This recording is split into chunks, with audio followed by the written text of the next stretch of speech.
Assalamu alaikum, Bilal Technology Wala here once again with another topic, the importance of lifelong learning. So I will be having a conversation with SESAME. Let me take into the call, SESAME. Hey, hope your morning's going all right.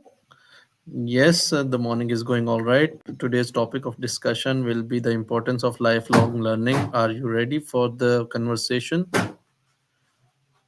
Yeah, absolutely. Lifelong learning sounds good. Where do you want to start with it? So let me pose my first question for that. What does lifelong learning mean to you? To me, it's not just about formal schooling, you know? It's more a mindset, a commitment to being curious and growing, even after you've left classrooms behind.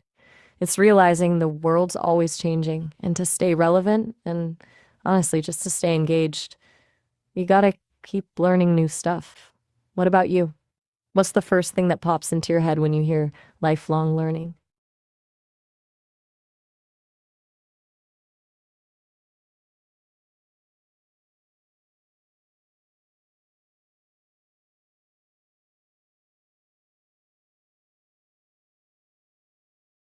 Gotcha. Self development is a big part of it, for sure. And as for why it's so important now, well, things move fast. Like warp speed fast. Jobs change, industry shift, new tech pops up every 5 minutes. If you don't keep learning, you risk getting left behind.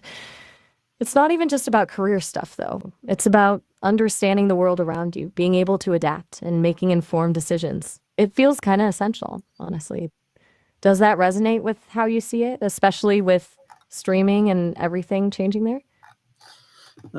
Yes, it does. How can someone develop a habit of learning throughout their life? That's a good question. I think the key is making it feel less like a chore and more like something you genuinely enjoy. Small steps, right? Find things you're actually interested in.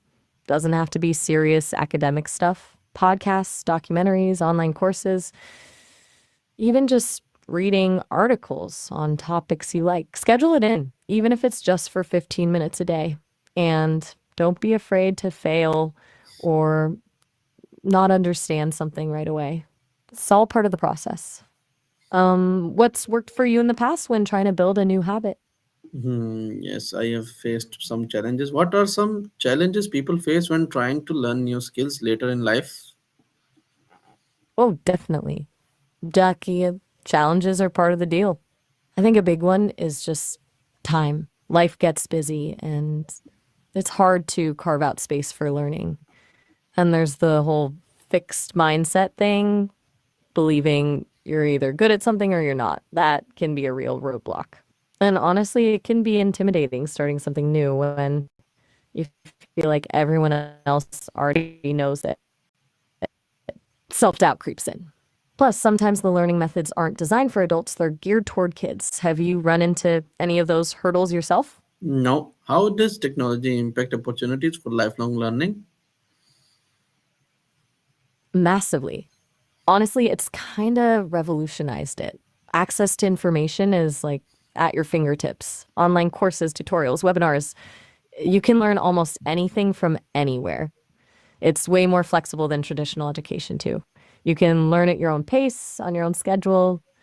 Plus, there's a huge community aspect to a lot of online learning platforms. You can connect with other learners and get support. But of course, it also means having to sift through a lot of stuff to find what's actually good. What tech have you found most helpful for learning new things? Online courses. What role does curiosity play in playing a lifelong learner? Huge role. Like it's the engine that drives the whole thing, I reckon. Curiosity is what makes learning fun and keeps you motivated. If you're genuinely curious about something, you're way more likely to stick with it, even when it gets tough. It's also about being open to new ideas and perspectives and not being afraid to ask questions. It's easy to get stuck in your ways, but curiosity pushes you to explore. Do you find that your curiosity has steered you towards certain skills or topics you wouldn't have otherwise considered? Yes, how can someone balance learning with work and personal responsibilities? That's the $1 million question, right? Balancing everything is tough. I think it comes down to being realistic and prioritizing. You don't have to commit to a full time course or a massive project. Small, consistent steps are key. Micro learning, short bursts of learning can be really effective. And honestly, integrating learning into your existing routines helps. Listen to a podcast on your commute, read an article during your lunch break. Little bits here and there add up. Setting boundaries is important too, protecting some time just for learning. You ever feel like you're stretched too thin trying to juggle everything? I do, but how do soft skills complement technical skills in lifelong learning? That's a really smart question. Technical skills get you in the door, but soft skills are what help you thrive. Lifelong learning isn't just about acquiring new knowledge, it's about being able to adapt, collaborate, communicate effectively, and solve problems. Those are all soft skills. Being able to learn how to learn, being resilient when things get tough, those are soft skills too, especially with streaming, right? You can have the best tech, but if you can't connect with your audience or handle criticism, it's going to be an uphill battle. Do you find yourself actively working on your soft skills alongside technical ones? Yes, I do. What strategies help retain knowledge over time? Okay, so absorbing info is one thing, but actually remembering it is another beast altogether. Spaced repetition is huge. Reviewing material at increasing intervals. Teaching someone else what you've learned forces you to really understand it. And practical application, right? Actually using the knowledge, whether it's in a project or just in a conversation, solidifies it. Taking notes, even handwritten ones, can help. And surprisingly, getting enough sleep. Your brain needs time to consolidate what you've learned. What techniques have you found work best for you when you're trying to actually hold on to information? Making notes? No. How can mentorship or guidance support lifelong learning? Mentorship is seriously underrated. Having someone who's been there, who can offer advice, share their experiences, and hold you accountable, that's invaluable. It's not just about getting answers, it's about having a sounding board and someone to help you navigate challenges. A good mentor can also help you identify your blind spots and push you outside your comfort zone. Plus, it's cool to learn from someone you respect. Have you ever had a mentor who really impacted your learning journey? Yes, I do. Why is adapting to change easier for people who embrace lifelong learning? That's a really good point. It kind of builds a mental flexibility, doesn't it? When you're used to constantly learning and adapting, change feels less scary and more like an opportunity. You've already trained your brain to embrace the unknown.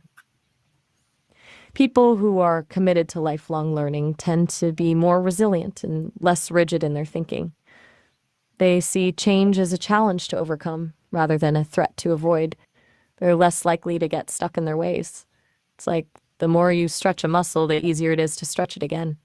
Make sense? Yes, it does. Now, give us the final advice about the topic. It may be two to three liner and should be the crux of our conversation. Thank you. All right. If I had to boil it down, embrace curiosity, prioritize small, consistent steps, and remember that learning isn't just about acquiring skills. It's about cultivating a mindset that lets you adapt and thrive in a world that's constantly evolving. Stay hungry, stay humble, and keep growing. So that was a quite thoughtful conversation with Sisami on the topic, the importance of life learning in the fast changing and growing world. I hope you people would have liked the conversation with Sisami, and we will be connecting again with CSAMing on the self-growing topics, self-learning topics, these kind of topics which help you grow, which help you adapt latest technologies, latest things. So till then, for the next video, for the next topic, I am going to say goodbye to you all, and thank you once again, Chisemi, for your input. Oh, all right. Have a good one. It was good chatting with you.